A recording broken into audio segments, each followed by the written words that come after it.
Welcome back to my channel রাজা রানী vlog. এখন বাজে সকাল 10টা মতন আর আমি এখন ব্রেকফাস্ট করছি। আজকে ব্রেকফাস্টে ছিল টোস্ট ডিম অমলেট। টোস্ট ডিম অমলেট নামটা আমি নিজেই দিয়েছি, কারণ এটা ডিম টোস্টের থেকে একটু অন্যরকম খেতে হয় আর অনেক টেস্টি হয়। ব্রেকফাস্ট করে আমি, মা আর ভাই বেরিয়ে পড়েছি একটু ব্যাংকে যাব বলে। বলো তো হঠাৎ করে সপরিবারে কেন ব্যাংকে যাচ্ছি? তোমরা হয়তো এখন মনে মনে অনেকেই ভাবছো যে আমি হয়তো ইউটিউবের কোনো কাজে ব্যাংকে যাচ্ছি, কিন্তু সেই সুযোগটা তো এখনো তোমরা আমাকে করেই দাওনি, কারণ তোমরা আমার পাশে না থাকলে আমার কোনো কিছুই করা সম্ভব না। তাই ঝটফট করে চ্যানেলটা সাবস্ক্রাইব করে দাও। আর তোমাদের কোনো কোশ্চেন আমাকে নিয়ে থাকলে অবশ্যই কমেন্ট বক্সে করতে পারো। তো দেখো, গল্প করতে করতে ফাইনালি আমরা ব্যাংকে পৌঁছে গেছি। এবার ব্যাংকের ভিতরে গিয়ে আমরা কাজ সেরে নেবো। তো আমাদের ব্যাংকে থেকে সব কাজ সারা হয়ে গেছে।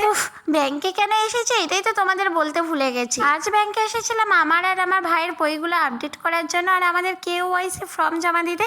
তো ফাইনালি আমরা বাড়ি পৌঁছে গেছি আর এখন লাঞ্চ করছি। তাহলে চল টাটা।